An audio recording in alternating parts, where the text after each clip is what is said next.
तो दोस्तों अष्टछाप कवियों को याद करने का जो हमारा दोहा है वो है, सुर पर चातुर नंद हैं कसल कुंभ छितराय, गोविंद जब शामिल तो अष्टछाप समुदाय। और जो हमारी ट्रिक है वो है, कुंभ के सुर पर कष्ट डांस तो बल्ले बल्ले हो गया, गोविंद की छत पे चतुर नंद बैठा बैठा बैठ गया। जी हाँ दोस्तों, अभी बल्ले बल्ले होने वाला है, ये वीडियो बहुत ही गजब का होने वाला है।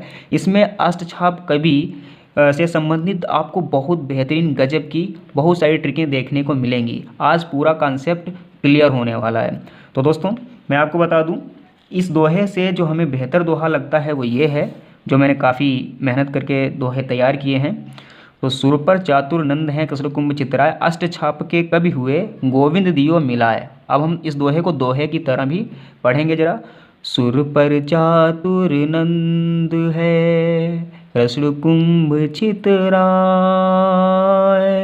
अष्ट छाप के कवि हुए गोविंद दियो मिलाए। करो भाई लाइक शेयर करो। जी हाँ दोस्तों, तो ये दोहा है। अब दोहे का हम मतलब समझ लेते हैं। तो सुर पर चातुर नंद हैं, ये हमारा दोहे का जो प्रथम चरण है। तो उसका मतलब, सुर का मतलब सूरदास, पर का मतलब है परमानंद दास, और चातुर का मतलब है चतुर्भुदास, और नंद का मतलब है नंददास, और कसर का मतलब है कसरदास। दोस्तों मैं आपको बता दूं, इस वीडियो में ट्रिकों की बौछार है, लॉजिक की भरमार है, लेकिन क्या आप पूरा वीडियो बिना स्किप किए हुए देखने को तैयार हैं? तो ये गजब का वीडियो आपके लिए। इस वीडियो में अष्टछाप संगठन से संबंधित संपूर्ण जानकारी दी गई है। यह अष्टछाप का मास्टर ब्लास्टर वीडियो है। इसे पूरा देखने के बाद आपको इस टॉपिक पर कभी पढ़ना नहीं पड़ेगा। पूरा वीडियो देखने के बाद आप अपने आप को कमेंट करने से और लाइक करने से नहीं रोक पाएंगे। तो आप बिना काटे हुए वीडियो को पूरा देखना, नहीं तो आप वीडियो को छोड़कर जा सकते हैं, नहीं तो मज़ा नहीं आएगा, समझ में नहीं आएगा। तो दोस्तों, सुर पर चातुर नंद हैं कसर कुंभ छितराय, अष्टछाप के कवि हुए गोविंद दियो मिलाए। तो सुर का मतलब आपने देखा सूरदास, पर का मतलब परमानंद दास, चातुर का मतलब चतुर्भुदास, नंद का मतलब नंददास, कृष्ण का मतलब कृष्णदास, कुंभ का मतलब है कुंभन दास, और छितराय का मतलब है छीत स्वामी। तो अभी ये कितने हुए? अभी तो ये 7 कवि हुए हैं। पहली पंक्ति में 7 कवि के नाम हुए हैं। और नीचे देख लेते हैं, अष्टछाप के कवि हुए गोविंद दियो मिलाए। जब दोस्तों हम गोविंद को मिला देते हैं इन 7 में, तो वो 8वें बन जाते हैं, यानी कि गोविंद से हम निकालेंगे गोविंद स्वामी, तो गोविंद से गोविंद स्वामी। तो ये सभी 8 कवि अष्टछाप के कवि हैं। अब दोस्तों ये ट्रिक बहुत बेहतर नहीं है, आगे आपको जो दूसरी ट्रिकें देखने को मिलेंगी वो बेहतर होती चली जाएंगी। लेकिन फिर भी अगर आपको ये दोहा पसंद आया हो तो इस दोहे के लिए इस वीडियो को लाइक कर सकते हैं। थोड़ा मैं आपका टाइम लेना चाहूँगा, बस कुछ ही सेकंड। ज़रा ये बता देता हूँ कि दोहा कैसे है।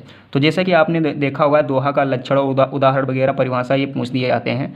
तो जैसा कि आप जानते हैं कि दोहे के प्रथम और तृतीय चरण में 13 मात्राएं होती हैं। तो सुर पर चातुर नंद हैं, इसमें ये 13 मात्राएं मैंने ऊपर निकाली भी हुई हैं। और ये जो तीसरा चरण है अष्टछाप के कवि है, इसमें भी 13 मात्राएं हैं। और आपने दोहे में देखा है कि प्रथम और तीसरे चरण में 13 मात्राएं होती हैं, और दूसरे और चौथे चरण में 11 मात्राएं होती हैं, और इनमें 11 मात्राएं हैं। और दोहे के अंत में गुरु और लघु मात्रा होती हैं, तो गुरु लघु मात्रा भी इसमें है। तो ये बिल्कुल दोहा है। अगर दोहे का उदाहरण पूछा जाए आपसे तो आप इसको लिख सकते हो बेझिझक। अब दोस्तों बात करते हैं अगली ट्रिक की। तो हमारी अगली जो ट्रिक है वो है ट्रिक नंबर 2, गोकुश चने कप छीने। गोकुश चने कप छीने। अब दोस्तों इसमें यहाँ गो का मतलब है गोविंद स्वामी, कु का मतलब है कुंभन दास, सा का मतलब है आप देख सकते हैं सूरदास, और चा का मतलब है चतुर्भुदास, और ने का मतलब है नंददास, और का मतलब है कसरदास, और पा का मतलब है यहाँ पे परमानंद दास, और छी का मतलब है छीत स्वामी, और ने का कोई भी यहाँ पे मतलब नहीं है। तो ये इससे भी 8 कवि आपको ध्यान हो जाते हैं। लेकिन मैंने जैसे कि बताया अभी ये ट्रिकें बहुत बेहतरीन नहीं है। इसमें आपको ये नहीं पता है कि कौन से 4 कवि विट्ठलनाथ जी के शिष्य हैं और कौन से 4 कवि वल्लभाचार्य जी के शिष्य हैं। और कवियों का क्रम भी नहीं इसमें दिया गया है। लेकिन अगली वाली ट्रिक में कवियों का क्रम बिल्कुल स्पष्ट होने वाला है। लेकिन उससे पहले मैं आपको ज़रा इन फैक्टों पे बात करते हैं। बहुत ही इंपॉर्टेंट फैक्ट हैं, परीक्षा में ये बार बार आते हैं। तो पहला फैक्ट है, अष्टछाप की स्थापना 1565 ईस्वी में हुई। तो अष्टछाप की स्थापना कब हुई थी? 1565 ईस्वी में। उसके बाद दूसरा हमारा जो फैक्ट है, अष्टछाप के संस्थापक गोस्वामी विट्ठलनाथ हैं। और हमारा जो अगला फैक्ट है वो है, गोस्वामी विट्ठलनाथ वल्लभाचार्य के पुत्र थे, या कहें कि गोस्वामी विट्ठलनाथ के पिता का नाम वल्लभाचार्य था। और जो हमारा अगला फैक्ट है वो है, अष्टछाप के कवियों की संख्या 8 है। जाहिर सी बात है, अष्टछाप इसीलिए नाम ही है 8 कवियों की संख्या। और हमारा अगला जो फैक्ट है वो है जिसमें से 4 कवि बल्लभाचार्य के तथा 4 कवि विट्ठलनाथ के शिष्य हैं। तो कौन से इनमें से 4 कवि बल्लभाचार्य के हैं, कौन से विट्ठलनाथ के हैं, तो ये अभी क्लियर नहीं हुआ है, जो कि अगली ट्रिक में क्लियर हो। लेकिन अगर आपको ये दोहा वाली ट्रिक और ये ट्रिक पसंद आई है तो वीडियो को लाइक करना तो बनते ही है भाई।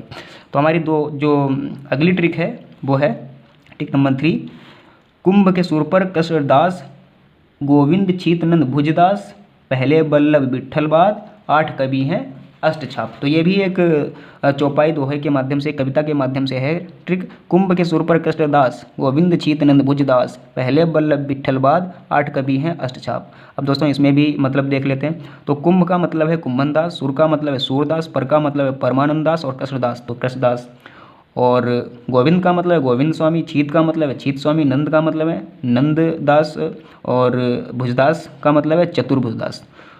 तो अब नीचे पहली वाली ट्रिक में तो हमारे सभी 8 कवि आ गए, और नीचे वाली जो लाइन है ट्रिक की उसमें क्या है, पहले बल्लभ विट्ठल बाद, 8 कवि हैं अष्टछाप। तो पहले बल्लभ यानी कि जो पहले वाले 4 कवियों की हमने बात की वो बल्लभ जी के शिष्य हैं, बल्लभाचार्य जी के, और जो बाद के हैं विट्ठल बाद यानी कि बाद वाले जो कवि हैं गोविंद स्वामी, चीत स्वामी, नंददास और चतुर्भुजदास वो विट्ठलनाथ जी के शिष्य हैं। लेकिन दोस्तों अभी ये नहीं क्लियर हो पाया है कि इनमें कवियों का क्रम क्या है। तो जो क्रम है वो उसको क्लियर करने के लिए सबसे बेहतरीन ट्रिक आपके सामने आ रही है। लेकिन अगर ये वाली भी ट्रिक आपको पसंद आई है तो अब तो कम से कम वीडियो को लाइक कर ही सकते हो। अच्छा कर दिया, थैंक यू, 100 थैंक्स। अब दोस्तों जो हमारी अगली ट्रिक है आप देख सकते हैं, हमारी जो अगली ट्रिक है वो है कुंभ के सुर पर कृष्ण डांस तो बल्ले बल्ले हो गया। क्या बात है, कुंभ के सुर पर कृष्ण डांस तो बल्ले बल्ले हो गया, गोविंद की छत पे चतुर्नंद बैठा बैठा बैठ गया। दोस्तों ये ट्रिकों की बौछार में अगर आपका दिल थोड़ा भी भीगा हो तो वीडियो लाइक करके और चैनल को भी सब्सक्राइब कर लीजिए, क्योंकि इसी तरीके से गजब गजब के आपको बहुत सारे लॉजिक और बहुत सारी ट्रिकें आपको मिलने वाली हैं। तो अभी इसमें भी मैं लॉजिक की बात करूंगा, अभी तो ये ट्रिक चल रही है। तो लॉजिक क्या है, आज पूरा का पूरा कॉन्सेप्ट आपको इतनी मस्ती भरे अंदाज में क्लियर होने वाला है, आप सोच भी नहीं सकते हैं। तो दोस्तों कुंभ के सुर पर कृष्ण डांस तो बल्ले बल्ले हो गया, क्या बात है, और गोविंद की छत पे चतुर्नंद बैठा बैठा बैठ गया। अब इस ट्रिक को आप अपनी लय में भी कह सकते हैं मस्ती भरे अंदाज में, कुंभ के सुर पर कृष्ण डांस तो बल्ले बल्ले हो गया, गोविंद की छत पे चतुर्नंद हाँ बैठा बैठा बैठ गया, कैसे भी आप गुनगुना सकते हैं। तो अब इसका मतलब समझ लेते हैं। तो कुंभ का मतलब है कुंभन दास, और सुर का मतलब है सूरदास, पर का मतलब है परमानंद दास, और कृष्ण डांस तो कृष्ण का मतलब है कृष्णदास, कृष्ण डांस यानी कि कृष्णदास, और तो बल्ले बल्ले हो गया। तो इसमें जो है, अब दोस्तों ये जो कवि हैं ये कुंभन दास, सूरदास, परमानंद दास और कृष्णदास, इस ट्रिक में जो है ये बिल्कुल क्रम से हैं, ये भी पूछ दिया जाता है परीक्षा में। अब आगे लिखा हुआ है बल्ले बल्ले हो गया, तो बल्ले बल्ले, तो बल्ले का मतलब है यहाँ पे कि ये बल्लभाचार्य के शिष्य हैं, ये चारों जो कवि हैं ये बल्लभाचार्य जी के कवि हैं, इनके शिष्य हैं। अब दोस्तों हमारी जो अगली ट्रिक है उसकी अगली जो पंक्ति है, गोविंद की छत पे चतुर्नंद बैठा बैठा बैठ गया। इसमें गोविंद का मतलब गोविंद स्वामी, छत का मतलब चीत स्वामी, चतुर का मतलब चतुर्भुजदास और नंद का मतलब है नंददास, और बैठा बैठा बैठ गया तो बैठ गया। आप देख रहे हैं कि बल्ले बल्ले के पहले भी स्टार लगा हुआ था और बैठ गया इसमें भी स्टार लगा हुआ, यानी कि ये स्टारक हैं, यानी कि स्टार हैं। कौन है, बैठ से हम निकालेंगे यहाँ पे विट्ठलनाथ, यानी कि ये जो चारों जो कवि हैं ये विट्ठलनाथ जी के कवि हैं, विट्ठलनाथ जी के शिष्य हैं। अब दोस्तों जो लॉजिक की बात है वो क्या है कि ये क्रम से है पहली बात। तो क्रम से का मतलब ये है कि कुंभन दास का जो जन्म हुआ था वो 1468 ईस्वी में हुआ था, और उनकी जो मृत्यु हुई थी वो 1583 में हुई थी। उसके बाद जो हमारे कवि आए हैं वो सूरदास जी आए हैं, जिनका जन्म 1478 में हुआ और मृत्यु 1583 में हुई, और उसके बाद जो हमारे कवि आए हैं ये सब क्रम से हैं। तो दोस्तों अब इनको याद करने का, इनके जीवन और मृत्यु की जो सन है इनको याद करने का भी मैं आपको बहुत ही गजब का लॉजिक बताने वाला हूँ। लेकिन आप चैनल तो हाँ चलो सब्सक्राइब कर दिया, बहुत अच्छी बात है, मुझे मालूम था आप सब्सक्राइब जरूर करेंगे। तो दोस्तों अब इसका जो लॉजिक है वो देख लीजिए। तो 68 सबसे पहले देख लीजिए, सब में तो 14 है ही, ये तो हमको पता ही है, हो जाएगा। और फिर उसके बाद में है 68, मतलब पहली जो कुंभन दास का जन्म है वो है 68, 1468 में, 14 हमको ध्यान रखना है, 68, तो 68 में जन्म हुआ था। अब दूसरा वाला हमको निकालना है, तो 68 में आप प्लस कर दीजिए 10, जब 68 में आप 10 प्लस करेंगे तो बराबर 78 हो जाएगा। अभी दोस्तों लॉजिक इसमें लगेगा, मैं सिर्फ आपको समझा रहा हूँ। तो 78 हो जाएगा, तो 1478 में सूरदास जी का जन्म हुआ। उसके बाद में अगर 78 में आप 15 प्लस कर देंगे तो 93 हो जाएगा, यानी कि हमारे परमानंद दास जी का जन्म 1493 में हुआ था। और 93 में अगर आप 3 प्लस कर देंगे तो 96 हो जाएगा, यानी कि कृष्णदास का जन्म 1496 ईस्वी में हुआ था। अब दोस्तों ये हमको कैसे याद रखना है कि हमको 10 जोड़ना है, 15 जोड़ना है, 3 ही जोड़ना है। इसका जो तरीका है वो ये है, आप ABCD अल्फ़ाबेट पढ़े होंगे तो उसमें कोडिंग और डिकोडिंग सिखाया जाता है। अगर आप कॉम्पिटेटिव लेवल के स्टूडेंट हैं तो जो 10 नंबर पे हमारा लेटर होता है इंग्लिश में वो होता है जे, जैसे कि ABCDEFGHIJ, तो जे होता है वो 10 नंबर पे होता है। और जो 15 नंबर पर होता है वो होता है ओ, और जो 3 नंबर पे होता है वो होता है सी, यानी कि ABC, तो ये 3 नंबर पे होता है। तो JOC, तो JOC जो हमारा जो कोडिंग बन रहा है उससे हम ध्यान रखेंगे जोक, तो जोक या जोश भी, इसको आपकी मर्जी, जैसे भी आप इसको ध्यान रख सके तो जोक। तो 68 आपको ध्यान रखना है और JOC यानी कि जोक आपको प्लस करते रहना है, तो ये क्रम बाय क्रम आपके निकल आएंगे। और दोस्तों सबसे गजब की बात ये है कि यही वाला कोडिंग इस वाले में भी बिल्कुल सेम फिट बैठता है। जैसे कि आपने इसमें सबसे पहले 68 ध्यान रखा था और 10 प्लस किया था, तो इसमें आपको जो 15 है वो तो कॉमन है ही है, और सबसे पहले आपको ध्यान रखना है 5, तो 5 आपने ध्यान रखा। अब उसमें ये वाला कोडिंग लगाते चले जाइए। तो सबसे पहले इसमें आपने 10 प्लस किया था, तो इसमें भी आप 5 में 10 प्लस करेंगे तो 15 हो जाएगा, जो कि 1515 क्षीर स्वामी का जन्म हुआ।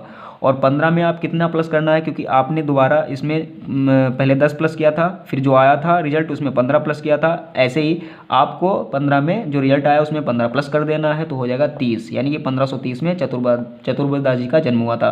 और लास्ट में आपने 3 जोड़ा था, तो इसमें भी आप 3 जोड़ दीजिए, 30 में हो जाएगा 33, 1533, तो इसमें 1533 में नंददास जी का जन्म हुआ था। तो JOC इसमें भी बिल्कुल सेम वही फिट बैठता है।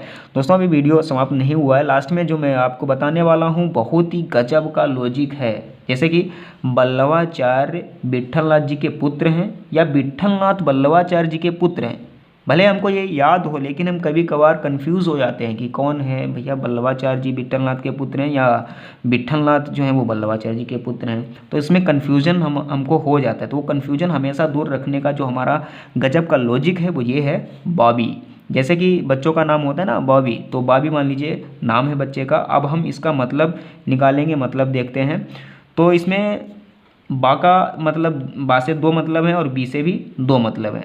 तो एक बा का मतलब है बल्लवाचार्य और दूसरे बा का मतलब है बाप।